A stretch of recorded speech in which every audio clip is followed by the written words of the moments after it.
네, 이것이 정치다. 예, 오늘은 이현정 문화일보 논설위원, 김남국 변호사, 그리고 배정찬 리서치 본부장 이렇게 세 분과 함께 하겠습니다. 어서 오십시오. 네, 안녕하세요. 네. 네, 지금 국회에서는 필리버스트가 실시 중입니다. 정의화 의장이 테러방지법을 직권 상정하자 더불어민주당이 이 필리버스트, 이 국회 선진화법에 근거한 필리버스트를 들고 나옵니다. 예, 뭐 그전에도 필리버스트가 가끔 사용됐습니다만 최근 들어서는 아마 처음 보는 분들이 많을 겁니다. 이현정 위원, 네. 어떻게 보십니까? 지금 43년 만에 이제 필리버스터가 다시 한번 시작되는 것인데요. 예전에 뭐 60년대 김대중 대통령이 5시간, 또 박한상 의원이 이제 10시간 정도 이런 필리버스터 네. 기록이 있습니다. 그러니까 소수자들이 어떤 정당의 정책, 이 법안 자체를 저지하기 위한 수단인데, 사실 지금 테러 방지법 같은 경우는 지금 우리가 핵과 미사일 여러 가지 어떤 위험성에 좀 노출되어 있는 그런 상황 아니겠습니까? 근데 그런 문제를 지금 완전히 이게 필리버스터가 시작이 되면 이게 회기 종료 때까지 같이 가야 됩니다. 그래야지만이 이거 자체 할 수 있는. 그렇게 되면 이제 지금 선거구 법이라든지 모든 법안 자체가 지금 다 올 수도 없다는 것이거든요. 그렇다고 했을 때 좀 제가 볼 때 야당이 좀 자충수가 아닌가. 국민들이 이걸 볼 때 어떻게 보겠습니까? 지금 이런 상황들에 그 여러 가지 어떤 국가의 어떤 상황 자체가 상당히 네. 비상적인 상황인데 네. 좀 너무 심한 게 아닌가 자충수 보입니다. 같다. 예, 김남국 변호사 어떻게 보세요? 예, 자충수라고 평가하기엔 좀 어려울 것 같습니다. 지금 현재 국가 비상사태라고 하는 직권상정 요건이 갖춰지지도 않았음에도 불구하고 직권상정을 했습니다. 그럼 더불어민주당 입장에서는 사실상 할 수 있는 방법이 필리버스터 말고는 할 수 있는 방법이 없습니다. 그래서 지금 현재 김광진 의원이 1번 타자로 들어서서 5시간 정도 연설을 하겠다라는 각오로 지금 국민들에게 이 테러 방지법의 위험을 알리고자 하고 들어간 것입니다. 그래서 지금 아마 더불어민주당에서는 두 가지 목적이 있을 것인데, 첫 번째는 테러 방지법의 위험을 알리는 것이고, 두 번째는 정의와 국회의장의 직권상정의 철회를 받아내는 것이 아마 두 가지 목적이 있을 것으로 생각이 됩니다. 예, 국가 위기 사태냐 아니냐에 대해서는 뭐 여와 야가 좀 해석이 다를 것 같고, 또 직권상정 오랫동안 여야 합의로 종용해온 그 정의화 국회의장이 이 직권상정을 한 이 정의화 의장의 판단에 대해서도 좀 평가들이 좀 다를 수 있겠습니다. 자, 그건 그런데 아까 뉴스에서는 선거구 획정 문제는 여야가 합의 처리하기로 전격적으로 합의했다고 그러는데, 뭐 두 달이나 늦게 합의했고 이걸 전격적으로 합의했는지 제가 평가하기는 좀 그렇습니다. 어쨌든 근데 이게 필리버스터 중이면 이것도 처리가 못 되는 거 아니에요? 필리버스터 하다가 선거구 획정 문제를 처리하기 위해서 잠깐 중단하고 그다음에 또 필리버스터 진행하고 그렇게 됩니까? 그럴 수가 없습니다. 사실상 예. 그래서 더불어민주당의 전략적인 어떤 딜레마가 거기에 있는 것입니다. 아까 이현정 의원도 그 점 네. 때문에 자충수인 것 같다 그렇습니다. 이렇게 말씀하신 네. 거죠. 필리버스터야 야당이 쓸 수 있는 권한이고, 그렇지만 지금 선거구 획정 문제 뒤늦게 합의해 놓고서 필리버스터를 먼저 실시해 버리니까 어떡하자는 거냐 이 얘기 아닙니까? 그렇죠. 어떻게 하는 게 좋겠습니까? 이제 테러 방지법을 막고자 하는 더불어민주당 이 필리버스터에 대한 국민들의 판단이 어디에 있는지 그 부분에 문제가 있다고 생각이 됩니다. 그래서 만약 국민들이 국민적 지지만 있다면 선거구 획정까지 미루더라도 밀어붙일 수 있다. 맞습니다. 예, 어느 쪽일 것 미루더라도 같습니까? 국민들은 아마 이 인권 침해적인 법안이 제대로 된 심의도 받지 않고 직권상정에 의해서 본회의를 통과하는 것을 아마 반대할 것으로 생각이 그래요? 됩니다. 배정찬 본부장, 테러방지법과 관련된 국민 여론 조사 나온 게 좀 있습니까? 네, 이 대체적으로 여론 자체는 상당히 대테러 방지법이 통과돼야 된다는 여론이 높은 것으로 나오는데요. 예. 그런 가장 큰 이유는 지난번에 파리에서의 테러 참사를 또 국민들은 목도했고, 북한과의 이 대치하고 있는 국면에서 언제 어느 때 테러가 발생할지 모른다는 그런 네. 공포감에 노출이 돼 있거든요. 네. 국민들이 대체적인 여론들이 지금 그 온라인상에 나타난 거, 그리고 좀 빅데이터 구체적으로 최근에 예. 그 테러방지법과 관련돼서 실시된 여론조사가 있으면 좀 근거와 함께 좀 밝혀주시면 좀 참고가 되겠습니다. 지금 김남국 변호사가 파악하기로는 국민 여론 다수의 국민들이 인권 침해 소지가 있어서 이 법에 대해서 반대하는 것 같다 이렇게 말씀하시는 거 아닙니까? 필리버스터를 필리버스터를 사용을 해서 이 테러 방지법을 막고자 하는 것에 대한 국민 여론이 확실하게 받아들여질 것으로 생각이 됩니다. 지금까지는 테러 방지법에 대해서 사실상 국민이 어떤 법인지를 정확하게 알고 있지 못했다라고 생각됩니다. 예, 예. 알겠습니다. 조사 확인됩니까? 네, 일정 시간이 지나서 구체적인 수치를 좀 찾을 수가 예. 없는데, 대체적인 의견을 분석을 소개를 해드리면, 그랬던 네. 가장 큰 이유가 국민들이 바라보는 이 법안의 입장은 테러 자체가 더 위험하냐, 아니면 테러 방지 법안에 담겨 있는 여러 가지 우려 사항이 더 크냐고 봤을 때 테러에 대한 어떤 위협 자체가 더 크다고 보는 것으로 보여집니다. 알겠습니다. 이현정 의원은 네. 민심을 어떻게 보십니까? 그러니까 저는 이게 지금 사실 아까도 말씀하셨는데 이게 지금 테러의 위협이라는 게 그럼 예를 들어서 선진 국가들은 과연 그럼 인권 때문에 그 테러법 자체가 그럼 거기서 다 없습니까? 지금 선진국 다 이런 법이 있거든요. 지금 현존하는 위협에 대해서 사실 국민들이 불안을 느끼는 것이고 지금 북한이 지금 여러 가지 오늘 또 마찬가지로 지금 북한의 성명이 나왔지 않습니까? 청와대를 먼저 타격하겠다는 성명이 조금 전에 발표가 됐었는데 이런 상황이라면 국민들 입장에서는 뭔가 나라의 어떤 그 비상 상황을 좀 미리 방지하는 법안 자체가 저는 필요하다고 보거든요. 국민들도 마찬가지입니다. 그러나 미국과 프랑스 같은 경우에는 매우 강력한 테러 방지법이 있습니다. 그럼에도 불구하고 굉장히 심각한 테러가 발생이 됐습니다. 그래서 테러 방지법이 있다라고 해서 테러를 막을 수 있다라고 하는 것은 인과관계가 굉장히 떨어진다라고 말씀을 드리고 싶고, 그다음에 만약 지금 국가 비상사태라고 한다면 군대나 이런 곳은 다 이미 뭐 진돗개 둘 정도는 발령이 됐어야 되는데 국가 비상사태가 아님에도 불구하고 국가 비상태를 간주해서 국회가 이렇게 갑작스럽게 심의도 없이 국민의 어떤 기본권을 침해하는 이런 테러 방지법을 통과시키는 건 좀 문제가 있다라고 근데 생각이 법안이 왜 있습니까? 기본적으로 뭔가 방지하기 위해서 있지 않겠습니까? 테러 방지법이 이미 상황에 테러가 나는데 무슨 법안이 필요하겠습니까? 미리 사전에 방지하고 그걸 준비하기 위해서 우리가 테러 방지법을 하는 것이거든요. 그렇게 사전에 우리가 올 수 있는 피해를 이 법안 자체가 최소화하는 겁니다. 물론 테러 방지법이 있다고 해서 테러가 아니라는 법은 없거든요. 그렇지만 최소화한다는 법이기 때문에 오늘 이제 정의화 회장 이것 자체도 저는 직권상정한 것 자체는 아마 현존하는 위협에 대해서 뭔가 국회 차원에서 뭔가 좀 최소화하자는 그런 최소한의 어떤 방침이기 때문에 테러 방지법을 상정한 것이 아닌가 저는 그렇게 보여집니다. 알겠습니다. 자, 지금 야당이 야당으로서 할 수 있는 수단 필리버스터를 진행하고 있습니다. 이 상황을 좀 더 지켜보겠습니다. 그리고 아까 김남국 변호사도 말씀하셨습니다만은 이 상황에 있어서 국민 여론이 어디로 기울어지는가가 야당이 계속 필리버스터를 할 것인지 아니면 걷어들이고 본회의 절차를 밟을 것인지를 판단하는 아마 1차적인 증거가 될 겁니다. 그 점도 국민 여러분들께서 좀 입장 또는 선택을 좀 이렇게 가시적으로 해주시는 것이 필요한 시점 아닌가 뭐 그런 생각도 좀 듭니다. 더불어서 이런 문제와 관련해서는 사실 여론조사 기관에서 좀 발빠르게 국민 여론조사도 좀 해서 정치권한테 좀 참고하도록 자료를 제시하는 것도 좀 필요할 것 같습니다. 자, 이제 여야가 선거구 획정에 합의했습니다. 이 뭐 사실 그동안 그 지역구 253서 비례대표 47서 그러니까 이 얘기는 뭐 한 달 전부터 나왔던 얘기 아닙니까? 다른 쟁점 법안과의 연계 문제 때문에 이게 질질 끌려졌던 거지. 이 자체가 뭐 그렇게 해법이 어려워서 이렇게 끌어졌던 건 아니죠.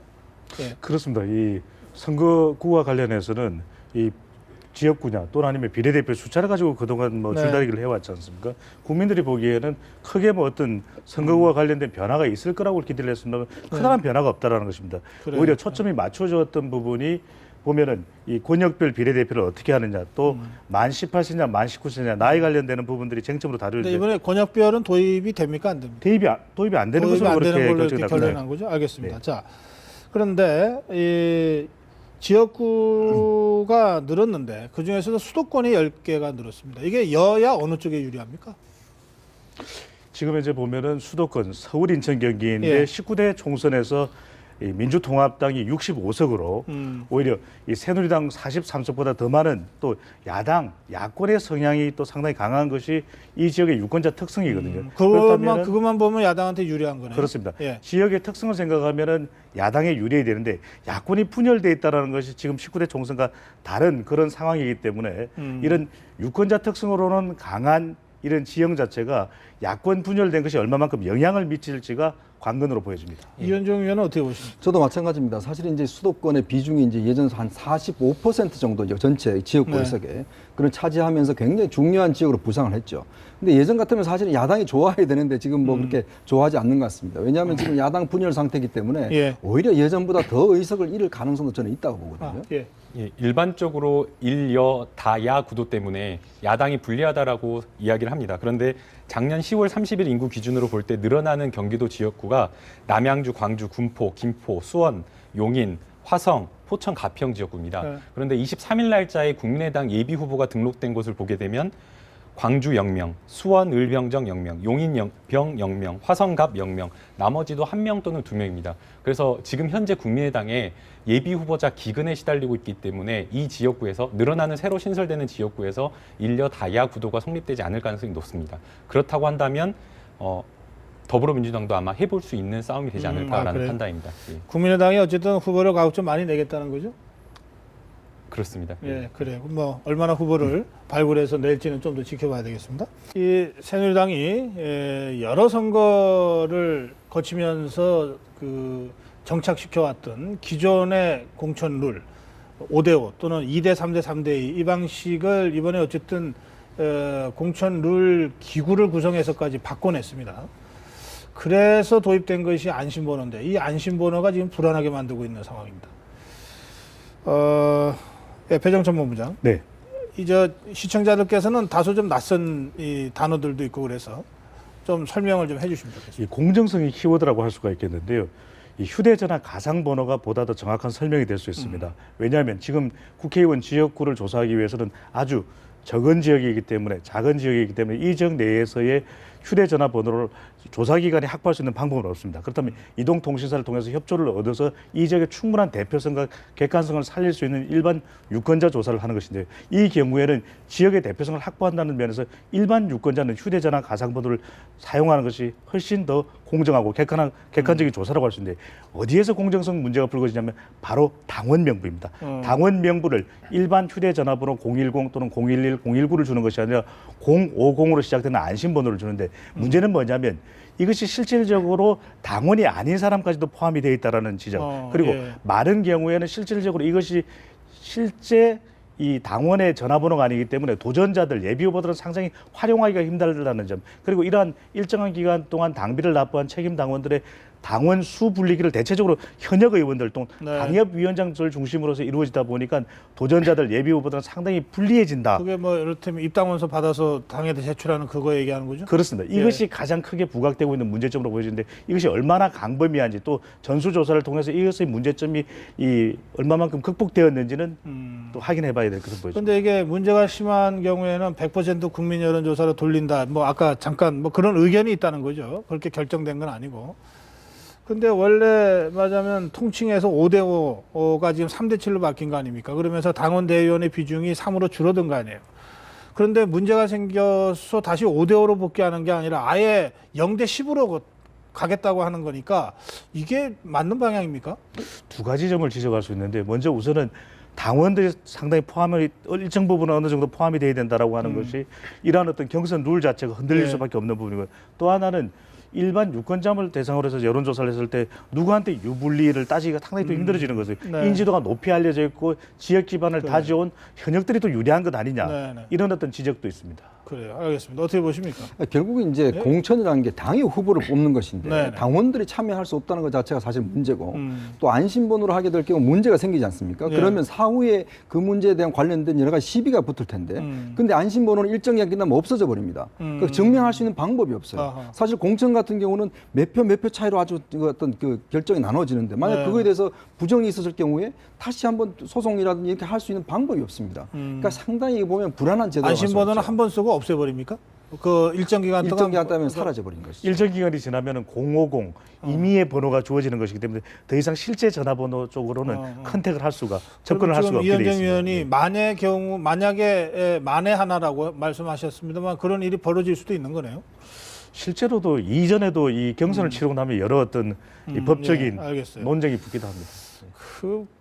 그러니까 당의 그 공직 후보자를 선출하는데 결과적으로 어쨌든 당원 대의원의 비중이 점점 줄어들고 그렇죠. 또는 하나도 없을 수도 있고 이것이 과연 적절하냐 이렇게 문제를 제기하신 거예요. 그렇죠. 사실 여론조사라는 게 보면 뭐 오차범위가 있지 않습니까? 예. 근데 그걸 가지고 누가 우열을 결정한다는 것 자체가 이게 참 넌센스라고 보여집니다. 저는. 네, 알겠습니다. 하실 말씀. 예. 근데 사실은 조금 의심을 해서 이게 왜 이 논란이 커졌는가라는 걸 조금 볼 필요가 있습니다. 사실 네. 이한구 공천관리위원장은 원래 공천이 30%대 70% 이렇게 하기로 했는데 예. 경선 후보자 간에 합의가 되지 않으면 100%로 한다고 했습니다. 그래서 이러한 어떤 발언을 연장선상에서 조금 의심의 눈초리를 보게 되면 원래 이러한 경선 어떤 당원 명부, 이러한 중복 처리 같은 경우에는 고질적인 당의 문제였습니다. 그리고 안심번호 도입할 때도 이러한 문제가 있을 것이라고 생각을 하고 1월 달에 이미 전수조사를 한 겁니다. 그런데 갑작스럽게 이 문제를 보완하기 위해서 실시한 이것 때문에 문제가 더 드러났다라고 하면서 100%로 돌아가야 된다라고 하는 것은 아마도 이한구 공천관리위원장이 어떤 공천에서 본인의 사람을 심기 위한 그런 어떤 뭔가 의중이 깔린 것이 아닌가, 의도를 가지고 그런 것이 아닌가라는 논란을 조금 일부러 만들어냈다? 그런 생각이 조금 듭니다. 예. 그래요? 그 100% 여론조사만으로 그렇게 꼭 이야기를 하기가 힘든 것은 이 당원들을 활용하지 않고 그리고 유권자들로만 100% 조사하면은 또 현역이 아닌 사람이 더 유리할 것이다 이런 판단도 할 수 있는데 이건 유불리를 따지기가 매우 힘듭니다. 누가 더 어느 정도 지역에서 인지도가 있고 예. 호감도가 있는 것은 사실은 예단할 수가 없는 뭐 부분이거든요. 의도가 예. 있었는지 없었는지는 잘 모르겠는데 예. 이게 상황이 이 정도 되면 이게 좀 심각하다고 봐야죠. 이게 간단한 일은 아닌 것 매우 같습니다. 심각하다고 봐야죠. 심각하다고 예. 보니까 황진화 사무총장이 전수조사 재조사 지시도 하고 뭐 어떻게든 뭐 하여튼 하겠다는 건데 이것도 조금 지켜봐야 되겠습니다. 예. 자, 더불어민주당 저 무슨 컷오프 이제 개별 통보를 오늘부터 한다는데 좀 늦춘 모양이죠?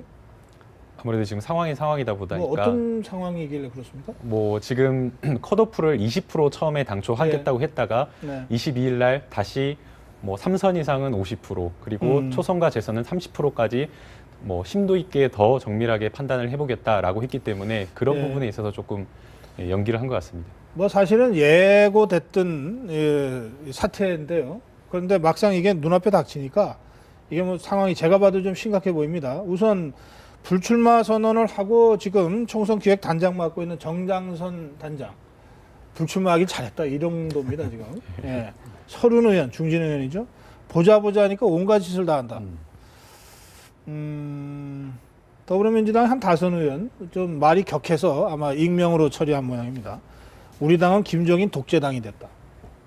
이 지금 이 더불어민주당 현역 의원들이 느끼는 불안, 공포, 또 불쾌감 뭐 이런 게 뭐 굉장히 거칠게 좀 표현되고 있는데 뭐 어떻게 보십니까? 일단은 의원들 사이에서 기류는 이런 겁니다. 어느 누구도 장담할 수 없다. 나도 될 수 있다. 그런 분위기가 감지되고 있습니다. 그도 그럴 것이 올해 1월까지만 해도 사실상 컷오프에 탈당한 사람들이 포함된다라는 분위기가 감지됐습니다. 네. 그러다가 갑자기 김종인 위원장님이 대표로 오고 나서 15일 모 방송사 인터뷰에서 포함될 수도 있고 필요하면 포함되지 않을 수도 있다라고 해서 예. 20%가 넘을 수도 있다고 했다가 갑자기 또 정밀 심사를 이야기를 하면서 뭐 굉장히 컷오프가 확대되는 국면입니다. 그렇기 때문에 지금 현역 의원들 입장에서는 뭐 어느 누구도 장담할 수 없는 상황인 겁니다. 예. 사실 이게 이제 문재인 대표가 정말 당의 분당 사태를까지도 자초하면서까지도 사실 지켜왔던 무슨 시스템 공천이라는 게 있잖아요. 한마디로 한 칼에 이제 없어졌지 않습니까? 홍찬성 이거는 필요 없다 해서 이제 했고. 네. 다시 말해 당의 외부에서 온 분들이 지금 의원들은 뭐 3선 이상 50% 정밀 심사하겠다. 또 초재선을 뭐 자르겠다. 이게 완전히 이제 지금 보면 예전에 그렇게 안에서 말이 많았던 것들을 한 칼에 지금 하는 것이거든요. 이런 거 보면 과연 당이 왜 있는가라는 근본적인 좀 의문을 제기하고 싶어요. 네. 기본적으로 그동안 그럼 지키려고 했던 게 뭔가? 이제 그런 데 대한 근본적인 질문이고 또 김종인, 홍찬성 이런 분들이 당에 전혀 없었던 분들이 와서 의원들 다 평가를 한다?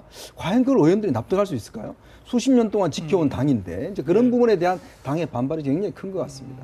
예. 이제 홍창선 위원장은 뭐 저 비례대표를 4년 한번 했죠. 뭐 하긴 했습니다. 당과 아무 인연이 없는 사람은 아닙니다만.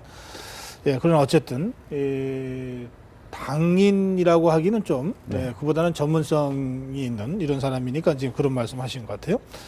자, 이렇게 되면 어떻게 됩니까? 국민의당이 좀 어부지리를 얻습니까? 그 국민의당 그 지지율 보면은 뭐 아직까지도 반전의 기미가 안 보이는데요, 배정찬 본부장.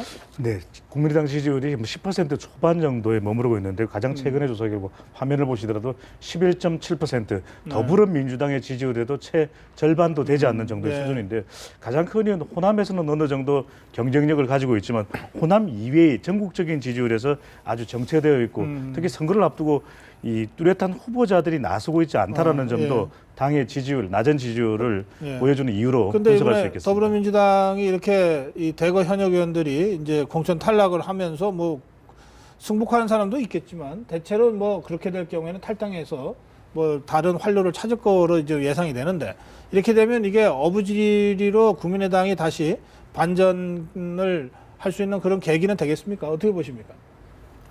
근데 지금 이제 이게 사실 낙천한 분들이 오는 거잖아요. 그러면 예. 국민들 보기에는 아니 저 당에서 지금 뭘 모자라서 잘린 분들이 와서 한다는 것 자체 좀 국민의당 이미지에 상당히 좀 네. 있을 것 같고 지금 뭐 일단 국민의당 입장에서 보면 좀 가려서 제가 볼 때는 하지 않겠나 싶습니다. 왜냐하면 다 받아들일 경우에 당의 이미지 자체가 굉장히 안 좋아지거든요. 네. 사실 그렇다고 해서 지금 지지도가 올라갈 가능성은 저는 별로 없다고 보기 때문에 아마 선별적인 수용을 통해서 원내 교섭단체 정도는 아마 하고 그렇지만 너무 많이 받아들일 경우는 오히려 역풍이 불 수도 있다 이렇게 예. 봅니다. 예, 동의합니다. 그 국민들이 바라보는 시각도 있고 또 내부의 반발도 있을 것으로 생각이 됩니다. 이미 국민의당은 공천 신청을 다 마감을 했습니다. 근데 마감을 한 상황에서 또 이게 지금 뭐 낙천한 의원들이 온다고 해서 다시 그 지역구를 해당 지역구를 열어가지고 공천 신청을 받는다는 것은 이미 공천을 신청한 예비 후보자에 대한 그런 어떤 공정성 심사에서 문제가 될 수 있기 때문에 네. 아마 낙천한 사람들이 다시 온다고 해서 예. 뭐 받을 수 있다 그렇게는 좀 글쎄요, 어렵다고 뭐, 보여집니다.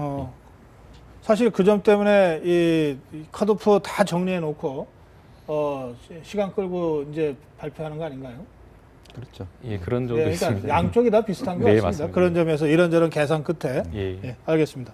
막상 지금 내일부터 개별 통보가 된다 그러는데 통보받은 의원, 현역 의원들이 움직일 때 어떤 야권의 또 변화가 있을지 또 다음 좀 지켜보겠습니다. 오늘 여기서 마무리할게요. 고맙습니다. 고맙습니다. 감사합니다.